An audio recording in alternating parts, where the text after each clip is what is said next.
জন্মের সময় আকাশের গ্রহগুলো কি আমাদের ভাগ্য লিখে দিয়েছে? না, আমরা নিজেরাই আমাদের ভাগ্যের লেখক।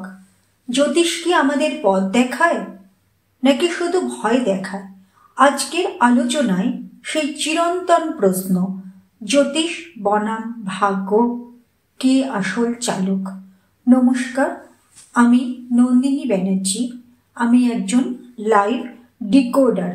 জ্যোতিষ আমার কাছে ভবিষ্যৎ বলা নয়, এটা আত্মাকে বোঝার এক শক্তিশালী হাতিয়ার। চলুন মূল আলোচনায় প্রবেশ করা যাক। অনেকেই জ্যোতিষীর কাছে এসে প্রশ্ন খোঁজেন, আপনি বড়লোক হবেন, আপনার ভালো সময় আসছে, আপনার চার্টে রাজযোগ আছে। এই শুনলেই মন আনন্দে ভরে যায়। ব্যাস, আমরা আশা করি জীবন এবার বদলে যাবে।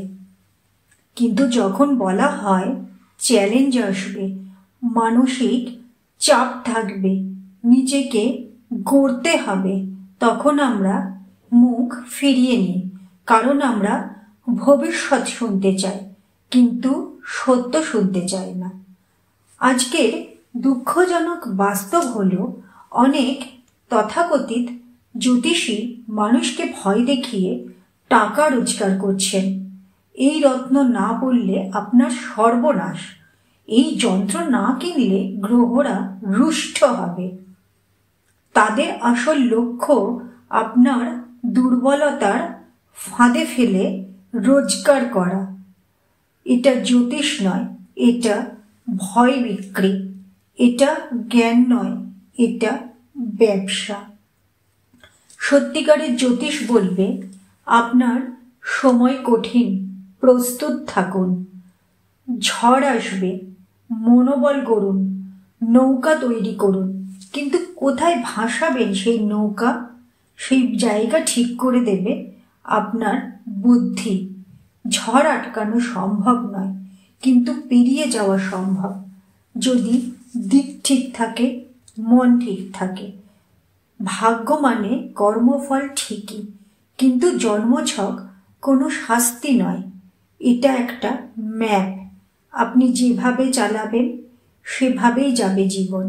আপনি যদি নিজের চার্ট বোঝেন, ঠিক সময়ে সঠিক কাজ করেন, ভাগ্য বদলায়, সময় বদলায়, জীবনও বদলায়। ভাগ্য, জ্যোতিষ আর ইচ্ছা শক্তি, এই তিন মিলে হয় ভবিষ্যৎ। আপনি যদি নিজেকে জানতে চান, ভয় নয়, সত্যকে গ্রহণ করুন।